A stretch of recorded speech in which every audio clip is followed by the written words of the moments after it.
տրանսպորտին,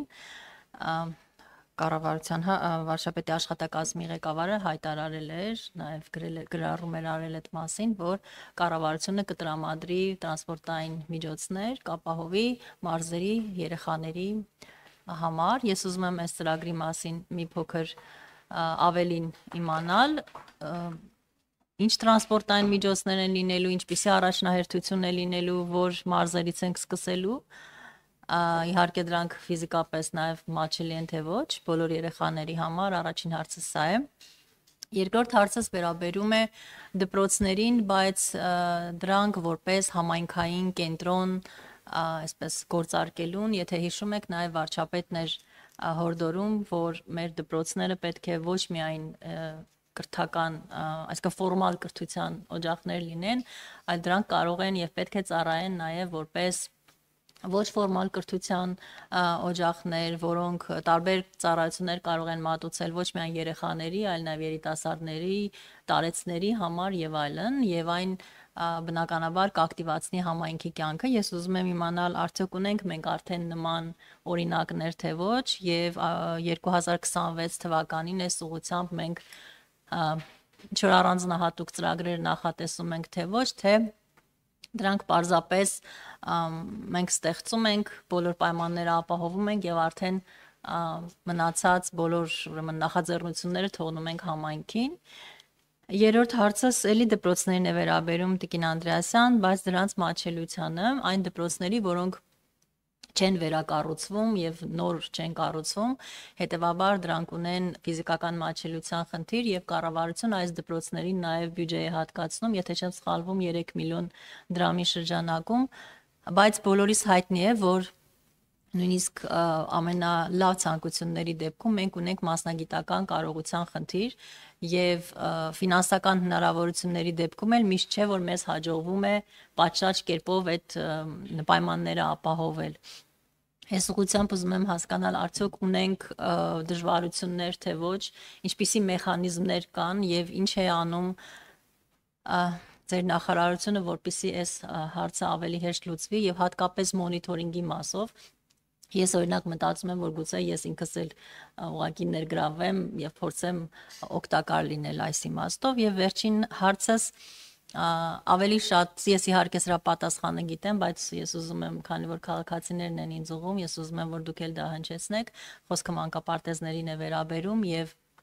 որքան էլ տարօրինակ է, ես վերջերս էլի ստացել եմ նամակներ, որ իրենց երեխային չեն ընդունում մանկապարտեզ, որովհետեւ երեխան հաշմանդամություն ունի։ Այս մասով ձեր պարզապես դիտարկումը, այսքանը շնորհակալ եմ։ Շնորհակալություն Տիկին Բաթոյան, ինչ վերաբերում է տրանսպորտին, խոսքը վերաբերում է կլաստերների համար նախատեսված տրանսպորտային միջոցներին, կառավարության վերջին նիստում հաստատվեց համապատասխան գնման առանձնահատկություններ սահմանող որոշումը, որով որ մեր նախարարությունը արդեն միջգերատեսչական հանձնաժողովի ներգրավմամբ կսկսի երկփուլ մրցույթ տրանսպորտային միջոցների ձեռքբերման համար եւ բնականաբար այստեղ մենք շատ մեծ ուշադրություն ենք դարձնում տեխնիկական բնութագրի կազմմանը, որտեղ պետք է հաշվի առնվեն այդ թվում ձեր ասած մատչելիության պայմանները, ընդ որում պետք է ասեմ, որ դպրոցական ավտոբուսը որպես այդպիսին առանձին տրանսպորտային միջոցի տեսակ է, եթե այդպես կարելի է ասել, եւ մենք ունեցել ենք հնարավորություն ու առիթ ծանոթանալու տարբեր տեսականիների, որոնք ունեն անվտանգության հավելյալ իրենց համար նախատեսված միջոցառումներ, արագության սահմանափակումներ եւ այլն։ Եվ ինչու ենք որոշել էլեկտրական տրանսպորտային միջոցներ ձեռք բերել, որովհետև գիտեք, որ մեր նորակառույց դպրոցներում նաև արևային կայաններ են տեղակայվում, եւ այստեղ էլեկտրական տրանսպորտային միջոցը նաև պահպանման տեսանկյունից դառնում է շատ ավելի արդյունավետ, անցնող տարածությունը մեծ չի լինելու, յուրաքանչյուր դպրոցի պարագայում մենք խոսում ենք միջինում 7 կիլոմետր հեռավորության մասին,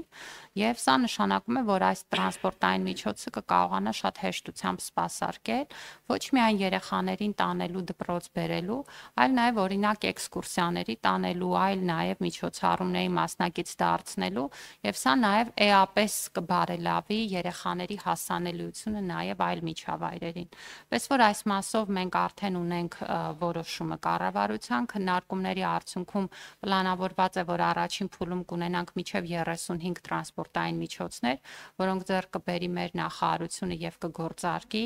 բոլոր այն տեղերում, որտեղ մենք կունենանք անհրաժեշտ բաղադրիչներ, այսինքն նորակառույց կրթահամալիր, ամբողջությամբ բարվոք ճանապարհներ եւ սա արդեն ազդակ է, որ տրանսպորտային միջոցներ պիտի գա գումարվելու եւ այդ համակարգը աշխատեցնելու։ Իհարկե, այստեղ մեծ աշխատանք ունենք նաեւ վարորդների հետ կապված եւ ներքին գործերի նախարարության մեր գործընկերների հետ էլ հիմա զուգահեռաբար աշխատանքներ պիտի տանենք համապատասխան վարորդների ընտրության, նրանց լրացուցիչ դասընթացների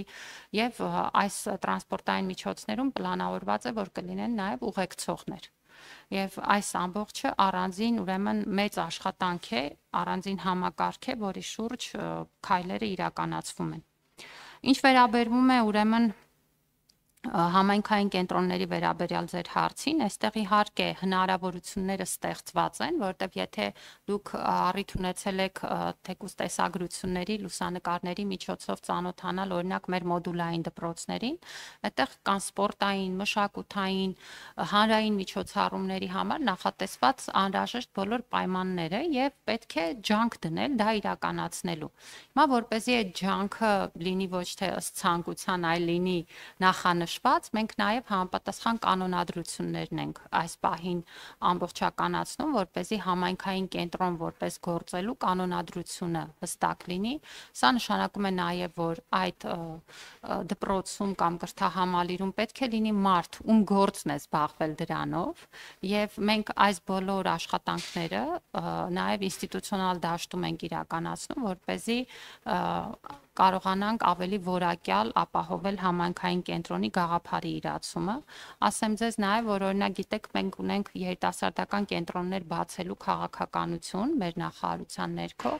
եւ մենք ունենք որոշում, որ այսուհետ ոչ թե առանձին երիտասարդական կենտրոններ պիտի բացենք, այլ այս ձևավորված նոր կրթահամալիրներում պետք է նաև երիտասարդական կենտրոններ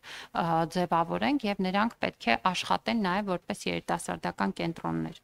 Ինչ վերաբերում է դպրոցների մատչելիությանը, ես շատ ուրախ կլինեմ, եթե դուք ներգրավեք մոնիտորինգային գործառույթներին, մինչև այս բոլոր այն դեպքերում, երբ որ ներգրավել եք, դա դրական ազդեցություն է թողել։ Ես օրինակ հիմա գիտեմ, որ Արամ Խաչատրյան համերգասրահի թեքահարթակը հարմար է, որովհետև փորձարկված է եւ իրականում սա մի բան է, որը անկեղծ ասած մինչև որ մենք չունենանք անմիջական շահառուի արձագանք, չենք կարող վստահ լինել, որ նույնիսկ սարկված թեքահարթակը կամ ձևավորված այդ հարմարեցումը իսկապես համապատասխանում է պահանջներին, այնպես որ սա մի մշտական խնդիր է, ես չեմ կարող ասել, որ այս հարցը բոլոր տեղերում ու իդեալական լուծվում է, նույնիսկ երբ որ մենք միջոցներ ենք հատկացնում, եւ սա նաեւ գիտելիքի ու կարողության խնդիր է, որ մարդիկ շատ հաճախ դեռևս մինչև այս պահը